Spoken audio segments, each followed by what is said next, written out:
So ಹೆಣ್ಣು ಮಕ್ಕಳ ಕಥೆಯಿಂದ ಈಗ ಮುಂದಕ್ಕೆ ಬರೋಣ. ರಾಜ್ಯದಲ್ಲಿ ಧಾರವಾಡ ಬಿಜೆಪಿ ಮುಖಂಡ, ಕಾಂಗ್ರೆಸ್ ಮುಖಂಡ, ಶಾಸಕ ಅವರು ಯೋಗೀಶ್ ಗೌಡ ಕೊಲೆ ಪ್ರಕರಣದಲ್ಲಿ ವಿನಯ್ ಕುಲಕರ್ಣಿ ಶಿಕ್ಷೆ ಇವತ್ತು ಪ್ರಮಾಣ ಪ್ರಕಟ ಆಗಿದೆ. ಅವರು ಸೇರಿದಂತೆ 16 ಅಪರಾಧಿಗಳಿಗೆ ನ್ಯಾಯಾಲಯ ತನ್ನ ತೀರ್ಪನ್ನು ಕೊಟ್ಟಿದೆ. 2 ದಿನಗಳಾದ್ಮೇಲೆ ಕೊಟ್ಟರು. ಮಾನ್ಯ ನ್ಯಾಯಮೂರ್ತಿಗಳಾದ ಗಜಾನನ ಭಟ್ ಅವರು ಒಬ್ಬೊಬ್ಬರಿಗೂ ಅದನ್ನು ಹೇಳಿದರು. ಸೊ ಏನದು ಜೀವಾವಧಿ, ಎಲ್ಲರಿಗೂ ಜೀವಾವಧಿ ಶಿಕ್ಷೆಯನ್ನು 16 ಜನಕ್ಕೆ, ಒಬ್ಬರಿಗೆ ಯಾರಿಗೋ ಪೊಲೀಸ್ ಆಫೀಸರ್ ಯಾರಿಗೋ 7 ವರ್ಷದ ಶಿಕ್ಷೆಯನ್ನು ನೀಡಲಾಗಿದೆ. ಈಗ ಇದು 10 ವರ್ಷ ಆದಮೇಲೆ ಪರಿಹಾರ ಬಂತು. ಮತ್ತು ಆ ಯೋಗೀಶ್ ಗೌಡ ಮಕ್ಕಳಿಗೆ ಒಂದು 16 ಲಕ್ಷ ರೂಪಾಯಿ ಪರಿಹಾರ ಕೊಡಿ ಅಂತ ಹೇಳಿದ್ದಾರೆ. ಐ ಹೋಪ್ ಆ ಮಕ್ಕಳು ಮೆಜಾರಿಟಿ ಆಗಿರುತ್ತೆ ಅಂತ ಅನ್ಕೊಂಡಿದ್ದೀನಿ. ಡಿಗ್ರಿ ಓದ್ತಾ ಇದ್ದಾರೆ. ಮೆಜಾರಿಟಿ ಆಗಿದ್ರೆ ಸಮಸ್ಯೆ ಇಲ್ಲ, ಇಲ್ಲದಿದ್ರೆ ಮಕ್ಕಳ ಹೆಸರಿಗೆ ಹಾಕಬೇಕು, ತಾಯಿ ಹೆಸರು ಕೊಡಬಾರ್ದು. ತಾಯಿ ಹಸ್ ಬಿಕಮ್ ಹಾಸ್ಟೆಲ್. ಅದರಲ್ಲಿ ಅದನ್ನ ಹೇಳಿದ್ದಾರೆ ಜಡ್ಜ್. ಅವರು ಈ ಪ್ರಕರಣದಲ್ಲಿ ಹಾಸ್ಟೆಲ್ ಆಗಿರೋದ್ರಿಂದ ಇದನ್ನ ಕೊಡ್ಬೇಕಾ ಅಂತ ಕೇಳಿದ್ದಾರೆ. CBI ಇಲ್ಲ, ಅವ್ರ ಮಕ್ಕಳಿಗೆ ಕೊಡಿ ಅಂತ. ಮಕ್ಕಳಿಗೆ ಕೊಟ್ಟು ತಪ್ಪಲ್ಲ, ಮಕ್ಕಳಿಗೆ ಕೊಡಿಸಿ, ತೊಂದರೆ ಇಲ್ಲ. ಬಟ್ ಆ ಸೈಡ್ ಹೋಗ್ಬಾರ್ದು, ಅದು ಮಕ್ಕಳಿಗೆ ಹೋಗ್ಬೇಕಾದ್ರೆ ಏನೋ ಇಟ್ಸ್ ಓಕೆ, ಕೊಡ್ತಾರೆ, ಏನೋ ಒಂದು ಮಾಡ್ಕೋತಾರೆ ಬಿಡಿ. ಜೀವಾವಧಿ ಶಿಕ್ಷೆಗೆ ಒಳಗಾಗಿದ್ದರ ಪರಿಣಾಮ ನೀವು ಸಾಮಾನ್ಯವಾಗಿ ನೀವು ನ್ಯಾಯಮೂರ್ತಿಗಳ ಚಿತ್ರಗಳನ್ನು ಮತ್ತು ಅವರ ಬಗ್ಗೆ ಹೆಚ್ಚಿನ ಪ್ರಸ್ತಾಪಗಳನ್ನು ಮಾಧ್ಯಮಗಳಲ್ಲಿ ತುಂಬ ನೋಡಲಿಕ್ಕಿಲ್ಲ. ಜಡ್ಜ್ಮೆಂಟ್ಗಳಾದಮೇಲೆ ನೋಡಲ್ಲ, ಸಾಮಾನ್ಯವಾಗಿ ನೋಡಲ್ಲ. Rare case. ಇಲ್ಲೊಂದು ರೇರ್ ಕೇಸ್ ಇದು. ಯಾಕೆಂದರೆ ಈ ಜನಪ್ರತಿನಿಧಿಗಳ ನ್ಯಾಯಾಲಯನ ಹ್ಯಾಂಡಲ್ ಮಾಡೋದು ಅಷ್ಟು ಜೋಕ್ ಅಲ್ಲ. ನೀವು ಹೇಗೆ ಹೋದರೂ ಆರೋಪಕ್ಕೆ ಒಳಗಾಗ್ಬಿಡೋ ಸಾಧ್ಯತೆ ಇದೆ. ನೀವು ಯಾವ ಥರ ತೀರ್ಪು ಕೊಟ್ಟರು ಅದಕ್ಕೊಂದು ಕಥೆ ಕಟ್ಟುವಂತಹ ಕಲಾವಿದ ಜನ ಆಚೆ ಇದ್ದಾರೆ. ಅಯ್ಯೋ ಮಹಾ ಕಲಾವಿದರಿದ್ದಾರೆ, ಅದಕ್ಕೊಂದು ಕತೆ ಕಟ್ತಾ ಇರ್ಬೇಕಾರೆ. ನೀವು ಹೇಗೆ ಕೊಟ್ಟರು ಕಟ್ತಾರೆ. ತಪ್ಪು ಅಂದ್ರೂ ಕೊಡ್ತಾರೆ ಕಥೆನ, ಬಿಳಿ ಅಂದ್ರೂ ಕೊಡ್ತಾರೆ ಕಥೆನ. ಬ್ಯಾಲೆನ್ಸ್ ಮಾಡೋದು ಕಷ್ಟ. ನೀವು ಅಪ್ಪಿ ತಪ್ಪಿ ನಡ್ಕೊಂಡೋದ್ರೂ ಅದಕ್ಕೊಂದು ಕತೆ ಕಟ್ತಾರೆ ಜಡ್ಜ್ಗೆ. ಈ ಕಾರಲ್ಲಿ ಹೋದ್ರೂ ಒಂದು ಕತೆ ಕಟ್ತಾರೆ ಬೇಕಾದ್ರೆ ಜಡ್ಜ್ಗೆ. ಯಾಕೆ ಹೀಗೆ ಹಂಗೆ ಕತೆ ಅದು. ಹಾಗಾಗಿ ಅದನ್ನು ಹ್ಯಾಂಡಲ್ ಮಾಡಿದ್ದಂಥ ಮಾನ್ಯ ನ್ಯಾಯಮೂರ್ತಿಗಳು ಅಲ್ಲಿ ವರ್ಗ ಕೂಡ ಆಗಿದ್ದಾರೆ. ಅದಕ್ಕೆ ಅವ್ರು ಫೋಟೋ ತೋರಿಸಿದ್ದಾರೆ ಅಂತ ನಾನು ಅನ್ಕೊಂಡಿದ್ದೀನಿ. ಈ ಜೀವಾವಧಿ ಶಿಕ್ಷೆ ಆಗಿರೋ ಪರಿಣಾಮ ವಿನಯ್ ಕುಲಕರ್ಣಿ ತಮ್ಮ ಶಾಸಕ ಸ್ಥಾನವನ್ನು ಕೂಡ ಕಳ್ಕೋತಾರೆ ಆಟೋಮ್ಯಾಟಿಕ್ ಆಗಿ. ಬಟ್ 90 ದಿನಗಳ ಒಳಗಡೆ ಅದಕ್ಕೇನಾದ್ರು ಸಸ್ಪೆನ್ಷನ್ ಆಫ್ ದಿ ಜಡ್ಜ್ಮೆಂಟ್ ಆದರೆ, ಅಂದರೆ ಶಿಕ್ಷೆ ಆದರೆ, ಆಗ ಅದು ಉಳ್ಕೊಳ್ಳಿರುತ್ತೆ ತೀರ್ಮಾನ ಆಗುವವರೆಗೆ. ಐ ಹ್ಯಾವ್ ನೋ ಐಡಿಯಾ, ಗೊತ್ತಿಲ್ಲ. ಹೈಕೋರ್ಟ್ಗೆ ಹೋಗಬೇಕು, ಅಲ್ಲಿ ಸಸ್ಪೆನ್ಷನ್ ಕೇಳಬೇಕು, ಬೇಲನ್ನು ತೊಗೊಳಕ್ಕೆ ಟ್ರೈ ಮಾಡಬೇಕು. ಕೊಟ್ಟರೆ ಆಚೆ ಬರ್ಬೋದು, ಇಲ್ಲದಿದ್ದರೆ ಒಳಗಡೆ ಇರಬೇಕು. ನ್ಯಾಯಾಲಯ ಏನು ತೀರ್ಪು ಕೊಟ್ಟತ್ತ ಅದಕ್ಕೆ ನಾ ತಿಳಿಬಾಗಿ ನೋಡ್ಕೊ. ಕ್ಷೇತ್ರ ಜನನು ಸಾಕಷ್ಟು ನೋವು ಪಟ್ಟಾರ. ಆ ಕ್ಷೇತ್ರ ಜನದ್ದೆಲ್ಲ ನಾವು ನೋವು ತುಂಬಿಕೊಡ್ಬೇಕು. ಆ ಜಾಗಕ್ಕೆ ನನ್ನ ಮಗ ಬರ್ಬೇಕು. ನನ್ನ ಗಂಡನ ಸ್ಥಾನ ನನ್ನ ಮಗ ತೊಗೊಂಡು ಅವಾಗ ನನ್ನ ಗಂಡನ ಆತ್ಮಕ್ಕೆ ಶಾಂತಿ ಸಿಗ್ತೈತಿ. ನಾವು ಅವಾಗ ಖುಷಿ ಪಡ್ತೀವಿ. ಇದು ಒಂದು ಕಾನೂನಿನ ಇತಿಹಾಸದ ಐತಿಹಾಸಿಕ ತೀರ್ಪು. ಈ ಹಿಂದೆಂದೂ ಇಂತಹ ಒಂದು ಪ್ರಕರಣ ಕಾನೂನಿನಲ್ಲಿ ಕಂಡು ಬಂದಿಲ್ಲ. CBIದವರು ಸಣ್ಣ ಸಣ್ಣ ಮೈನ್ಯೂಟ್ ತಪ್ಪುಗಳನ್ನು ಮೇಲೆ ಕೂಡ ವಿಚಾರಣೆಯನ್ನು ನಡೆಸಿ ರಾಜಕೀಯ ಲಾಭಕ್ಕಾಗಿ ನಡೆದಿರುವಂತಹ ಕೊಲೆ. ಎದೆಗಾರಿಕೆ ಬೇಕು, ನಾನು ತಪ್ಪು ಮಾಡಿದ್ರೆ ನಾನು ತಪ್ಪು ಮಾಡಿದ್ದೀನಿ ಅಂತ ಹೇಳೋ ಎದೆಗಾರಿಕೆ ಬೇಕು. ಆ ಎದೆಗಾರಿಕೆನೇ ಇಲ್ಲ ವಿನಯ್ ಕುಲಕರ್ಣಿ ಅವರಿಗೆ. ಜಾಗದಲ್ಲಿ ಇದ್ರು ಅನ್ನೋದಕ್ಕೆ CCTVಯಲ್ಲಿ ರುಜುವಾತಾಗಿದೆ. ತೀರ್ಪು ಒಂದು ಐತಿಹಾಸಿಕ ತೀರ್ಪು. CBI ಇನ್ವೆಸ್ಟಿಗೇಷನ್ ಅಲ್ಲಿ ರಾಕೇಶ್ ರಂಜನ್ ಅವರು ನಮ್ಮ ಇನ್ವೆಸ್ಟಿಗೇಷನ್ ಮಾಡಿದ್ರು, ಚಾರ್ಜ್ ಶೀಟ್ ಫೈಲ್ ಮಾಡಿದ್ರು. ಒಟ್ಟು 21 ಜನರ ಮೇಲೆ A15 ವಿನಯ್ ಕುಲಕರ್ಣಿ ಅವರ ಒಂದು ರಾಜಕೀಯ ದ್ವೇಷದ ಮೇರೆಗೆ ಅಲ್ಲಿ ಕೊಲೆ ಆಗುತ್ತೆ. ಇವತ್ತು ನ್ಯಾಯಾಲಯ ಒಂದು ತೀರ್ಪು ನೀಡಿದೆ. ಡಬಲ್ ಲೈಫ್ ಇಂಪ್ರಿಸನ್ಮೆಂಟ್ ಕನ್ವಿಕ್ಷನ್ ಕೊಟ್ಟಿದೆ. ಟಿಲ್ ಇಸ್ ನ್ಯಾಚುರಲ್ ಡೆತ್ ಈ should be in the jail. ತಮ್ಮನ ಮರ್ಡರ್ ಆದಾಗ ನಾವು ಭಾಳ ನೋವು ಉಂಡೇವಿ ನಾವು. ಆದರೆ ವಿನಯ್ ಕುಲಕರ್ಣಿ ಅವ್ರದ್ದು ಎಲ್ಲರಿಗೂ ದುಡ್ಡಿನ ಆಮಿಷ ಹೊಂದಿ ಇವತ್ತು ನಮ್ಗೆ 10 ವರ್ಷದ ನಂತರ ನಮಗೆ ಗೆಲುವು ಸಿಕ್ಕಿದ್ದಕ್ಕೆ ವಿನಯ್ ಕುಲಕರ್ಣಿಗೆ ಅಥವಾ 16 ಮಂದಿಗೂ ನಮ್ಗೆ ಇವತ್ತು ಜೀವಾವಧಿ ಶಿಕ್ಷೆ ಆಗಿದ್ದಕ್ಕೆ ನಮ್ಗೆ ಭಾಳ ಖುಷಿ ಆಗೈತಿ. ಅವ್ರಿಗೆ ದೇರ್ ಒನ್ ಮೋರ್ ಕಾಮೆಂಟ್ ಈ ಕೇಸಲ್ಲಿ. ಕೆಲವರು ನಾನು ತಿಳ್ಕೊಂಡಿದ್ದು, I believe the original IO did a great job ಅಂತೆ. ತುಂಬ ಒಳ್ಳೆ ಅದ್ಭುತವಾದ ಕೆಲಸವನ್ನು ಮಾಡಿದ್ದಾರೆ ಇನ್ವೆಸ್ಟಿಗೇಷನ್ ಆಫೀಸರ್ ಅಂತ. ಹಿಂದೆ ಒಂದು ಪ್ರಕರಣ ಇದೇ ಥರ ಹೈ ಪ್ರೊಫೈಲ್ ಪ್ರಕರಣ ಬಂದಾಗ ನಾನೊಂದು ದಿನ ಹೇಳ್ತಾ ಇದ್ದೆ. ದೀರ್ಘಕಾಲದ ನಂತರ ನಾನು ಚಾರ್ಜ್ ಶೀಟನ್ನು ನೋಡಿದೆ, ಕೂತ್ಕೊಂಡು ಗಮನಿಸಿದೆ, ಓದಿದೆ. IO appears to have done a great job ಅದರಲ್ಲಿ ಅಂತ ಅನ್ನಿಸ್ತು. ಇದರಲ್ಲೂ ಮಾಡಿದ್ದಾರಂತೆ. ನಾನು ನೋಡಿಲ್ಲ, ನನಗೆ ಗೊತ್ತಿಲ್ಲ ಚಾರ್ಜ್ ಶೀಟ್ ಓದೋದು. ಅಭ್ಯಾಸ ಎಲ್ಲ ಬಿಟ್ಟು ಭಾಳ ದಿನ ಆಗೋಗಿದೆ ನಾನು. ಎಸ್, ಬಟ್ ಕರ್ನಾಟಕ ರಾಜಕಾರಣದ ಮಟ್ಟಿಗೆ ಶಾಸಕರೊಬ್ಬರು ಈ ಥರದ ಶಿಕ್ಷೆ ಗುರಿಯಾಗಿರೋದು ಫಸ್ಟ್ ಸರ್ ಇದು? ಜೀವಾವಧಿಗಾಗಿದ್ದು ಫಸ್ಟ್.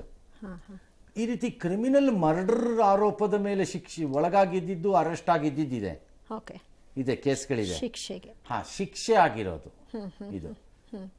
ನನಗೆ ಅದು ಗೊತ್ತು, ಅದನ್ನು ನಾನೇ ಕವರ್ ಮಾಡಿದ್ದೀನಿ. ಹಾಗಾಗಿ ನನಗೆ ಐಡಿಯಾ ಇದೆ ಯಾರ್ಯಾರು ಅಂತ. ಅವರೆಲ್ಲ ಇದ್ದಾರೆ ಈಗ. ಅದ್ರಲ್ಲಿ ಕೆಲವೆಲ್ಲ ಖುಲಾಸೆ ಆಗೋಗಿದೆ. ಹಾಗಾಗಿ ಅವ್ರ ಬಗ್ಗೆ ಹೇಳೋದು, ಅದನ್ನು ಪ್ರಸ್ತಾಪ ಮಾಡೋದು ಅಷ್ಟು ಒಳ್ಳೆಯದು ಅಲ್ಲ, ಸೂಕ್ತನೂ ಅಲ್ಲ. ಅದು ಖುಲಾಸೆ ಆಗಿದ್ದರಿಂದ ದೊಡ್ಡ ದೊಡ್ಡ ಜನ ಮಂತ್ರಿಗಳಾಗಿದ್ದವರು, ಶಾಸಕರಾಗಿದ್ದವರು, ಮಂತ್ರಿಗಳಾಗಿದ್ದಾರೆ, ಮಂತ್ರಿ ಪದವಿಯನ್ನು ಕಳ್ಕೊಂಡವರೆಲ್ಲ ಇದ್ದಾರೆ ಇದರಲ್ಲಿ. ಕ್ರಿಮಿನಲ್ ಮರ್ಡರಲ್ಲೇ ನಾನು ಹೇಳ್ತಿರೋದು, ಬೇರೆ ಕರಪ್ಷನ್ ಬಿಟ್ಬಿಡಿ, ಮರ್ಡ್ರೇ ಹೇಳ್ತಿರೋದು ನಾನು. ಮರ್ಡರ್ ಕೇಸಲ್ಲೇ ಮಂತ್ರಿ ಪದವಿ ಕಳ್ಕೊಂಡಿದ್ದವರು, ಆಮೇಲೆ MLAಗಳಾಗಿದ್ದವರು. I have seen it. Yes. ಏನು ಮಾಜಿ ಸಚಿವ ವಿನಯ್ ಕುಲಕರ್ಣಿಗೆ ಜೀವಾವಧಿ ಶಿಕ್ಷೆ ಖುಲಾಸೆ ಆಗಿದ್ರಿಂದ ನಾನು ಹೆಸರು ಹೇಳ್ತಾ ಇಲ್ಲ. ಖುಲಾಸೆ ಆಗದೇ ಇದ್ದಿದ್ರೆ ಹೇಳ್ಬಿಡ್ತಿದ್ದೆ ಯಾರು ಅಂತ. Imagine, innovate, integrate. GSSS Institute of Engineering and Technology for Women, Mysuru. Serving the nation with empowered women. ಯಡಿಯೂರಪ್ಪನವರು ಮಾತನಾಡಿದ್ರು, ಅಪರಾಧವಾದ ಸಂದರ್ಭದಲ್ಲೇ ನಾನು ಏನು ಹೇಳಿದ್ದೆ ಅದು ಇವಾಗ ಸತ್ಯವಾಗಿದೆ ಅಂದರು. DK ಶಿವಕುಮಾರ್ ಮಾತನಾಡಿ, ರಾಜಕೀಯವಾಗಿ ಉತ್ತರ ಕರ್ನಾಟಕದಲ್ಲಿ ಅವರು ಬೆಳೀತಾ ಇದ್ದಾರೆ, ಆ ಕಾರಣಕ್ಕಾಗಿ ಇದು ಷಡ್ಯಂತ್ರ ಅಂದರು. ಇನ್ನು MB ಪಾಟೀಲ್ ಮಾತನಾಡಿದ್ರು, ಕೋರ್ಟ್ ಆದೇಶಕ್ಕೆ ತಲೆಬಾಗ್ತೀವಿ ಅಂದರು. ಏನ್ ಹೇಳ್ಬೇಕು ಅಂತ ತೋಚ್ತಾ ಇಲ್ಲ. ಇದು ನೋವನ್ನು ಸಹಿಸುವಂತ ಶಕ್ತಿ ಅವ್ರ ಕುಟುಂಬಕ್ಕೆ ಬರಲಿ ಅಂತ ಮಾತನ್ನ ಕೇಳಬಹುದು. ಈ ತರ ಘಟನೆಗಳು ಆಗಬಾರ್ದಾಗಿತ್ತು, ಆಗಿತ್ತು. ಏನ್ ಅಪರಾಧ ಆಗಿತ್ತು ಆ ಸಂದರ್ಭದಲ್ಲಿ ನಾನೇನ್ ಹೇಳ್ಬೇಕು ಹೇಳಿದ್ದೆ. ಇವತ್ತು ನಾನೇನ್ ನೋಡಿ, ನನಗೆ ನ್ಯಾಯಾಲಯದಲ್ಲಿ ಗೌರವ ಇದೆ. ಒಂದು ದೊಡ್ಡ ಒಳಸಂಚು, ಇನ್ನೇನು ಬಿ ರಿಪೋರ್ಟ್ ಫೈಲ್ ಮಾಡೋಂಥ ಸಂದರ್ಭದಲ್ಲಿ CBIನವ್ರು ತಗೊಂಡ್ಕೊಂಡು ಒಂದು ದೊಡ್ಡ ಕಿರುಕುಳ ನೀಡಿ, ಸೊ ಒಳಸಂಚಿನಲ್ಲಿ ಇವತ್ತು ವಿನಯ್ ಕುಲಕರ್ಣಿನ ನ್ಯಾಯಾಲಯ ತೀರ್ಪಿಗೆ ನಾವು ತಲೆಬಾಗಲೇಬೇಕು. DK ಮಾತನ್ನು ಒಪ್ಪಬೇಡಿ, ಯಾರುವೆ ಕೇಳಿಸ್ಕೊಳ್ಳಬಾರ್ದು. You are talking wrong and incorrect. Sorry. Vinay Kulkarni ಬಗ್ಗೆ ಕೋಪ, ತಾಪ, ದ್ವೇಷ ಇರಲಿಕ್ಕೆ ಕಾರಣ ಇಲ್ಲ ನಮ್ಗೆ ಯಾರಿಗೂ. ಬಿ ರಿಪೋರ್ಟ್ ಫೈಲ್ ಮಾಡೋ ಹಂತದಲ್ಲಿ ಮಾಡಿಬಿಟ್ರು ಒಳಸಂಚು ಅಂದರೆ, ನಿಮ್ಮ ಬಿ ರಿಪೋರ್ಟ್ ಫೈಲ್ ಮಾಡೋದನ್ನೇ ಒಳಸಂಚು ಅಂತ ಬಣ್ಣನೆ ಮಾಡಿದ್ದಿದ್ದು. You must have the sense to talk about it. Don't talk. ಒಂದು ಸರಿ ತೀರ್ಪು ಬಂದ ಮೇಲೆ ಡೋಂಟ್ ಬ್ರಿಂಗ್ ಇನ್ ಆಸ್ಪರ್ಷನ್ಸನ್ನು, ಒಳಸಂಚು, ಪಿತೂರಿ ಅಂತ. ಕಾಂಗ್ರೆಸ್ ಸರ್ಕಾರದಲ್ಲಿ ಈಗ ಬಿದ್ದಂತಹ ಚಾರ್ಜ್ ಶೀಟ್ಗಳು ಮತ್ತು ಕೇಸ್ಗಳು ಒಳಸಂಚು ಅಲ್ಲವೇನು? ಅದನ್ನು ಒಳಸಂಚು ಅಂತ ಯಾರು ಕರಿಬಾರ್ದಾ? ಆವಾಗ ಅಲ್ಲ, ಅದು ನ್ಯಾಯಸಮ್ಮತ. This is unfair of a man of a deputy chief minister ರ್ಯಾಂಕಲ್ಲಿ. Very unfair. ಅಪೀಲಿಗೆ ಜಾಗ ಇದೆ, ಅವ್ರ ಅಪೀಲ್ ಹೋಗಲಿ, ದೇವ್ರವ್ರಿಗೆ ಒಳ್ಳೇದು ಮಾಡಲಿ, ಅವ್ರ ಶಕ್ತಿ ಕೊಡಲಿ. ಅವ್ರದ್ದೇನೋ ಆರ್ಗ್ಯುಮೆಂಟಲ್ಲಿ ಸರಿ ಹೋದಂಗಿಲ್ಲ, ಅವ್ರು ಗೆಲ್ತಾರೆ ಬಿಡಿ ಮುಂದೆ. That's A fair thing. ಇದು ಒಳಸಂಚು, ಬೀಸ್ ರಿಪೋರ್ಟ್ ಆಗುವ ಹಂತದಲ್ಲಿ ಒಳಸಂಚು. ಏನು ಒಳಸಂಚು? ಅವರು ರಾಜಕೀಯವಾಗಿ ಬೆಳೀತಾ ಇದ್ದಾಗ ಯೋಗೀಶ್ ಗೌಡ ಹೊಡೆದು ಹಾಕೋದನ್ನ ಕೇಸಿಂದ ಅವರು ಇನ್ನೆಷ್ಟು ದೊಡ್ಡ ಲೀಡರ್ ಆಗಿಬಿಡ್ಬೇಕಾಗಿ ಬಂದಿರ್ತಿತ್ತು. ಇನ್ಯಾರೋ ಅವ್ರಿಗೆ ಲೆವೆಲಲ್ಲಿರೋ ಕಾಂಪಿಟೇಟರ್ದಾಗಿದ್ದಿದ್ರೆ ಅವ್ರನ್ನ ಮುಗಿಸಿ ತಾನ ಮೇಲೆ ಹೋಗಬೇಕು. What Yogish Gowda was a competitor to Vinay Kulkarni. Mister DK Shivakumar sir, ಕಾನೂನು ವಿಚಾರದಲ್ಲಿ ಜಡ್ಜ್ಮೆಂಟ್ಗಳು ಬಂದ ಮೇಲೆ ಹೇಳಬಾರ್ದು, ಸ್ವಲ್ಪ ಕೇರ್ಫುಲ್ ಆಗಿರಬೇಕು. ಎಸ್. ದಾವಣಗೆರೆ ಉಪಚುನಾವಣೆ ಅಲ್ಲ, ಈ ಪ್ರಕರಣ ಸರಿ ಹೋಗ್ಬೋದು. ನಾಳೆ ಹೈಕೋರ್ಟ್ ಏನು ತೀರ್ಪು ಕೊಡುತ್ತೋ ನನಗೆ ಗೊತ್ತಿಲ್ಲ. High court may see fault in the judgement ಅನ್ನು ನೋಡ್ಬೋದು, ನನಗೆ ಗೊತ್ತಿಲ್ಲ. ಏನು ಗೊತ್ತು, ಆಸ್ ಆನ್ ಟುಡೇ ಅಷ್ಟೇ ಈ ತೀರ್ಪಿನ ಮೇಲೆ. ಮತ್ತೆ ಯಾವಾಗಲೂ ಅಷ್ಟೇ, ಇನ್ನೊಬ್ರು ಸಂಕಟ ನೋಡಿ ಯಾರು ಏನು ಸಂಭ್ರಮಿಸಬೇಕಾಗಿಲ್ಲ, ಎಕ್ಸೆಪ್ಟ್ ದೇಶದ್ರೋಹಿಗಳದ್ದು ಬಿಟ್ಟು. ಅದೊಂದು ಬಿಟ್ಟು ದೇಶದ್ರೋಹಿಗಳಿಗೇನಾದ್ರು ಆದಾಗ ಮಾತ್ರ ನಾನು ಸಂಭ್ರಮ ಪಡ್ತೀನಿ, ಬಹಿರಂಗವಾಗಿ ಸಿಹಿಯನ್ನ ಹಂಚ್ತೀನಿ. ಅವನು ರಕ್ತ ಕಾರ್ಕೊಂಡು ಸಾಯ್ತಾ ಇದ್ರೆ ಚಪ್ಪಾಳೆ ಹೊಡಿತೀನಿ. ನಮಗೆ ದೇಶ ಇಂಪಾರ್ಟೆಂಟ್ ಅಷ್ಟೇ. ಇನ್ನು ಉಳಿದಿದ್ರಲ್ಲಿ ಯಾರು ಏನು ಸಂಭ್ರಮ ಪಡಬೇಕಾಗಿಲ್ಲ. ಏನಾಗಬೇಕಿದೆ ಯಾರಿಗೆ? ದಾವಣಗೆರೆ ಉಪಚುನಾವಣೆ ಕೋಲಾಹಲ ಈಗ ಜೋರಾಗಿದೆ. ಪಕ್ಷ ವಿರೋಧಿ ಚಟುವಟಿಕೆ ವಿರುದ್ಧದಲ್ಲಿ DCM ಬರ್ದಲ್ಲಿ ಬಣಾಬಣ ಜಟಾಪಟಿ ಅಂತ ಕಾಣಿಸ್ತಾ ಇರೋಂಗಿದೆ. ಅದು ಹೇಗೆ ಟರ್ನ್ ಆಗ್ತಾ ಇದೆ ಓವರ್ ಎ ಪೀರಿಯಡ್ ಆಫ್ ಟೈಮಲ್ಲಿ ಅಂತಂದರೆ, ಸಿದ್ದರಾಮಯ್ಯನ ಬೆಂಬಲಿಗರನ್ನು ಟಾರ್ಗೆಟ್ ಮಾಡಲಾಗ್ತಿದೆ ಮತ್ತು ಇದರ ನೇತೃತ್ವವನ್ನು ಮತ್ತು ಯೋಜನಾಬದ್ಧವಾದ ಪ್ಲಾನನ್ನು DK ಶಿವಕುಮಾರ್ ಅವರು ನಡೆಸ್ತಾ ಇದ್ದಾರೆ ಅನ್ನೋ ಒಂದು ಚಿತ್ರಣವನ್ನು ಸೃಷ್ಟಿ ಮಾಡುವ ರೀತಿ ನಡೀತಾ ಇರೋಂಗಿದೆ ಎಲ್ಲ. ದೇ ಲುಕ್ಸ್ ಲೈಕ್ ಒಂದು ವ್ಯಾಖ್ಯಾನ ಬರ್ತಾ ಇದೆ ಅದಕ್ಕೆ ಹಂಗೆ ಆಗ್ತಾ ಇರೋಂಗಿದೆ. ಇದು ಈಗ ಲೀಡರ್ಗಳ ಹಂತದಲ್ಲಿ ಮೂವ್ ಆಗ್ತಿರೋಂಗಿದೆ ಈ ವ್ಯಾಖ್ಯಾನ. ಇದು ಜನರ ಹಂತಕ್ಕೆ ಮೂವ್ ಆದರೆ it's terrible thing for mister D K Shivakumar and ಕಾಂಗ್ರೆಸ್ಗೆ. ಸದ್ಯಕ್ಕೆ ಮುಸ್ಲಿಮರಿಗೆ ಆಪ್ಷನ್ ಇಲ್ಲದೆ ಇರೋದ್ರಿಂದ ಇದೆಲ್ಲ ಆದರೂ ಅವ್ರಿಗೆ ಓಟ್ ಹಾಕ್ಬೇಕಾಗಿ ಬರಬಹುದು ನಾಳೆ. ಬಟ್ ಎಸ್ ಟಿಗಳಿಗೆ ಹಾಗಿಲ್ಲ, ಶೆಡ್ಯೂಲ್ಡ್ ಟ್ರೈಬ್ ಹಾಗಿಲ್ಲ ಪರಿಸ್ಥಿತಿ. ದೇ ಕ್ಯಾನ್ ಶಿಫ್ಟ್, ಅವ್ರು ಶಿಫ್ಟ್ ಆಗ್ಬೋದು, ಆಯ್ಕೆ ಇದೆ. ಮುಸ್ಲಿಮರಿಗೆ ಆಯ್ಕೆ ಇಲ್ಲ ಅಷ್ಟೇ. ಅದು ಕಾಂಗ್ರೆಸ್ಗೆ ಬಿಟ್ಟಿದ್ದು. ಇವತ್ತು ಸತೀಶ್ ಜಾರಕಿಹೊಳಿ ಹೋಗಿ DCM ಕೇಳಿದ್ರಂತೆ, ಜಬ್ಬಾರ್ದು ವಾಪಸ್ ತಗೊಳ್ಳಿ ಅಂತ. ಅದೆಲ್ಲ ಆಗಲ್ಲಪ್ಪ, ಅದು ಹೈಕಮಾಂಡು, ನಾವೇನು ಮಾಡೋಕ್ಕಾಗಲ್ಲ ಅಂದ್ರಂತೆ. ಆಲ್ ರೈಟ್, ಅವ್ರಿಷ್ಟ, ಅವ್ರು ಏನು ಬೇಕಾದ್ರೂ ಮಾಡ್ಕೋಬೋದು. ಇದು ಯಾಕಂದರೆ ಕಾಂಗ್ರೆಸ್ ಡಿಕ್ಲೇರ್ಡ್ ಥಿಂಗ್ ಏನು, Congress is A Muslim party. ಮುಸ್ಲಿಮರು ಕಾಂಗ್ರೆಸ್ಗೆ ಜೀತದಾಳುಗಳು, ಅವ್ರು ಓಟ್ ಹಾಕ್ಲೇಬೇಕು ಅಲ್ವಾ? ಹಾಗಾಗಿ ಅವರಿಬ್ರು ಸೆಟ್ಲ್ ಮಾಡ್ಕೊಳ್ಳಿ, ನಮಗೇನಾಗ. ಎಸ್. ಹರಿಹರ ಪಂಚಮಸಾಲಿ ಪೀಠದಲ್ಲಿ ದಿನಕ್ಕೊಂದು ಬೆಳವಣಿಗೆ ನಡೀತಾ ಇದೆ. ಉಚ್ಚಾಟನೆ ಬಳಿಕ ಶ್ರೀಗಳು ಮಠದಿಂದ ಕದಲ್ತಾ ಇಲ್ಲ. ಆದ್ರೆ ರಾಜಣ್ಣ ಏನೋ ಒಂದು ಮಾತು ಹೇಳಿದಾರಲ್ವಾ, CM ಡಿಫೆಂಡ್ ಮಾಡಬೇಕಾಗಿತ್ತು, ಅಸಹಾಯಕರ ತರ ಆಡ್ತಾ ಇರೋದು ಸರಿ ಇಲ್ಲ ಅಂತ, ವಿಚ್ ಇಸ್ ಅಬ್ಸಲ್ಯೂಟ್ಲಿ ಕರೆಕ್ಟ್.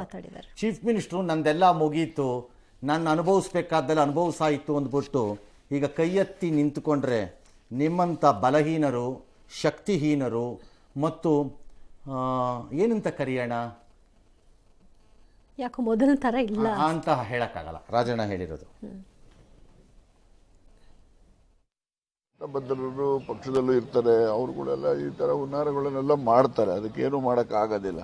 ನಾವು ನಿರೀಕ್ಷೆ ಮಾಡೋದ ಮುಖ್ಯಮಂತ್ರಿಗಳಿಂದ ಇಂಥ ಸಂಗತಿಗಳು ಬಂದಾಗ ಅವರು ಗಟ್ಟಿಯಾಗಿ ನಿಲ್ಲಬೇಕು. ಅವ್ರು ನಿಲ್ತಾ ಇಲ್ಲ, ಅದೊಂದು ನಮಗೆ ಬೇಸರದ ಸಂಗತಿ.